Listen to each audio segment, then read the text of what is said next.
Hey guys, this is Brandon and James with Next Gen Entrepreneurs or Yo, yo. Hey, we are excited for episode 2. Today's topic is testing the market with those ideas, with the talents that you have discovered that you can now find out if this could actually be leveraged and used for a business. So I'm just going to dive right into it. You cool? You ready to go, James?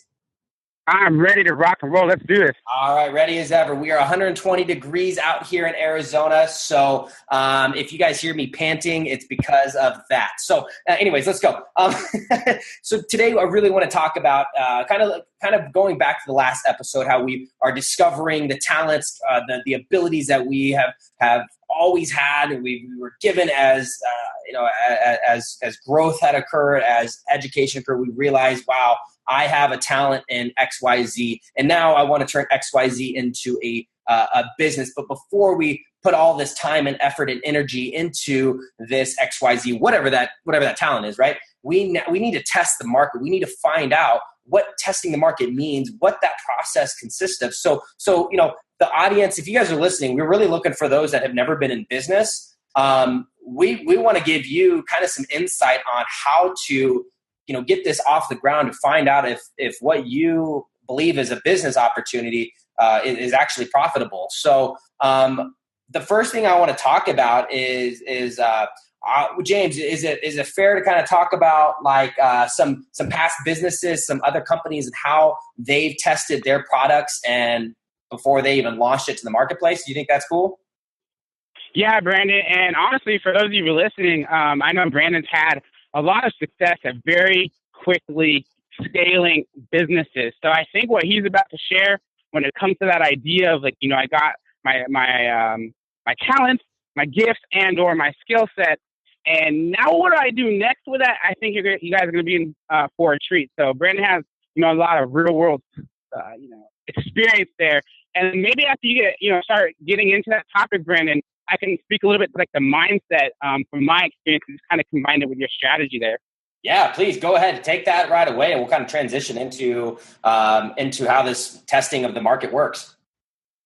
Awesome. All right, dude, let's rock it. Cool. So, when it comes to testing the market, I always tell people, hey, depending on what you're offering, let's say you're offering a product, a lot of people will see, oh, wow, I can, if I buy from this supplier in bulk, I'm going to get a phenomenal deal. So of course, let's buy it, all of, whatever this product is, whether it's, protein powder. I'm just making up something. If I buy this in bulk, I'm going to get a good deal. Let's do this. Well, it doesn't always work that way. If your market does not want your product, you do not need to be, you don't need to be selling that product. So why would you ever buy product or supplies in bulk and assume that you're going to sell all of that product? No, you test it. So I always say, let's lose a little bit of money and gain market intelligence. Whereas, some people are, they're losing a lot of money and all they're doing is killing the confidence and being able to start a business. You know what I mean? Yeah, I do. And just to provide clarity for those of you listening, what I really just took away is when we have a new idea, we can be really excited about it, believe in it so much, and start putting in our 2 most valuable resources into that. So we'll start putting a ton of time or sometimes, a ton of money, or maybe it's just a little bit of savings we have. But because we believe and are so passionate about becoming an entrepreneur and starting a business, we just run out of the gate. And what Brandon is pointing out here is that strategically, what you really want to do, we'll talk, I'm sure we're getting into some strategies here, but you're going to take some time and validate your idea and see what people in the market actually say first before you just dive in and start running. So that was my takeaway from that first part there. Yeah, you're spot on, man. At the end of the day, we need to make sure that there's a problem being resolved for the consumer, because consumers' attention span is minimal nowadays because there's just so many products and marketing being thrown at them. There needs to be something that's giving them value and it's solving a problem. So let me give you like an example. For those who know about Tuft N Needle, Tuft N Needle it originated out of, I believe, Silicon Valley and now are operating in Arizona where I reside. And they actually had a pretty unique strategy about testing the market before just diving in all in and just hoping to God it worked out. What they did was they developed a website. They said, you know what, let's lose a little bit of money. Let's build up a website. Let's go advertise that website and see if we can capture leads.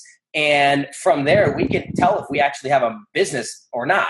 So what they did was they designed this website. I can't remember where they broadcasted it out, but needless to say, they captured some leads that were interested in buying beds that were at a price range of $200 to $600. Whereas you go to a mattress firm, you spend $3,500. So, I think, they were smart in a sense where they were able to capture attention from the audience that was interested in a unique way of purchasing a bed. Yeah, they're not testing it. They're actually not laying in the bed, but they're getting it at a reasonable price. So they had to make sure that this was even a feasible business before they even bought the product. So after they found out, hey, wow, we actually have something of value to these consumers, what they did was they reached out to these customers who had sent them money, who were ready to buy this bed, and they said, hey, this was a test. We appreciate your business. We are going to start rolling out the product here soon. In the meantime, here's your money back. Once we are back up on board, we encourage you to come back to us. They now know that there is market potential because they had some interest. So that's when they started designing and developing the systems, designing the bed, designing the product, right? So that's just an example of how you can go about testing whether or not your product or your business idea is relevant. Yeah, that's a great example right there. And another one for you guys really quickly. How many of you guys maybe ever heard of Zappos.com? Have you heard of them before, Brandon? Oh, yeah. Yep. Yeah, of course. They're a great company, guys, but just something that you can visually see as well with what Brandon just said. So they did the same thing, right? So they're a shoe company back in the day. That's a new idea. Nobody sold shoes online before. So what did the leadership and management team do? They did exactly what you said. They built a website, which if you guys think about it, a website nowadays is like your storefront, right? So they basically built a little storefront so that people can come by the storefront and take a look in and see what they had. But specifically what Zappos did is they built a website. They went down the street, took pictures of shoes, uploaded them to the website. Once customers bought them, they walked back down the street, grabbed that box shoes, and shipped it off that way. And again, guys, the idea here isn't to get rich right out of the gate. The idea is to say, hey, I got an idea. I'm going to build a site, put a product or service on it, and test it out. So the Zappos and Brandon's example there, guys, is really where you should start with your own idea. Test it out. I love that you brought that up because I really wanted to talk a little bit about my first my first business, if you will, and how I got started. Yeah, let's do it.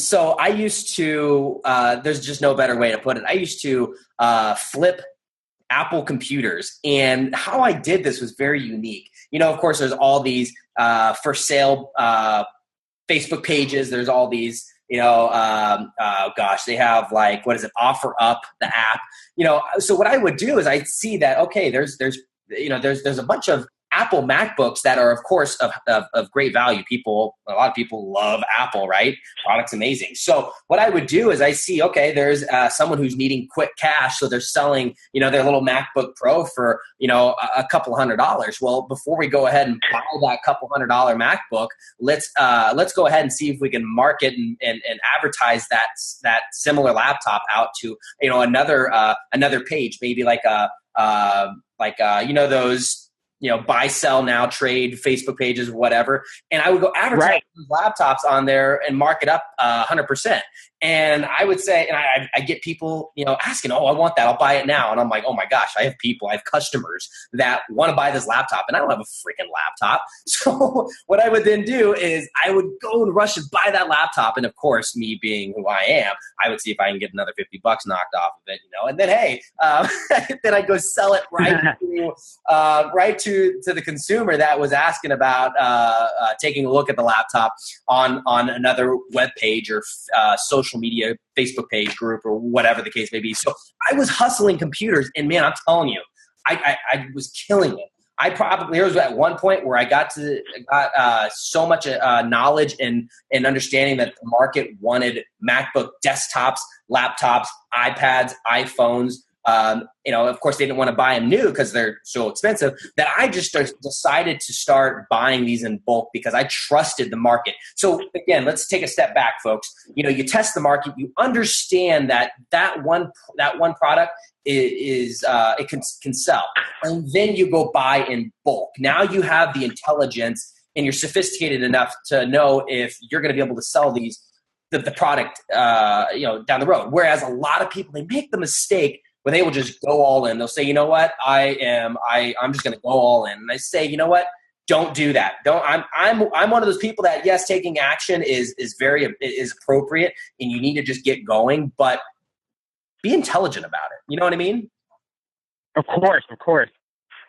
So that was that was just kind of a starter of how I got into business. So, to you guys that are listening here, understanding that, yes, you by hopefully now you've at least thought about, maybe wrote out a couple of ideas of what talents you bring to the table. Now I want you guys to go and test the market. Go try this out. Go ask clients, potential clients. Go ask friends, family. Maybe start it out that way. Hey, would you buy this, or would you need this sort of service? Get some sort of an idea if you can go ahead and make a business of this. Sometimes it's a matter of maybe you are maybe you're good at crocheting. I don't know anything about it, but maybe you're good at that.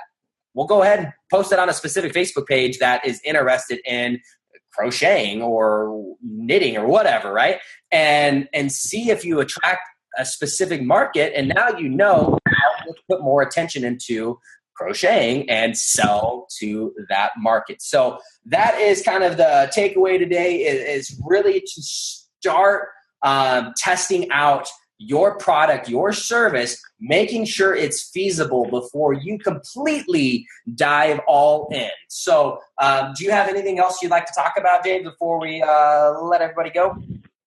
Yeah, I do really quickly. So what's going to happen next after this content here today, guys, is I'm really excited. Brandon and I are going to brainstorm a little bit together, but in a very upcoming, lesson here, guys, we're going to drop some knowledge and go over what's called a lean business model canvas. And this tool and training will help assist you guys with your ideas, talents, and passion, and learn fundamental, business building blocks you need to, build around that there. So stay tuned as always for that, guys. I hope you enjoyed today's show, and obviously let us know your questions.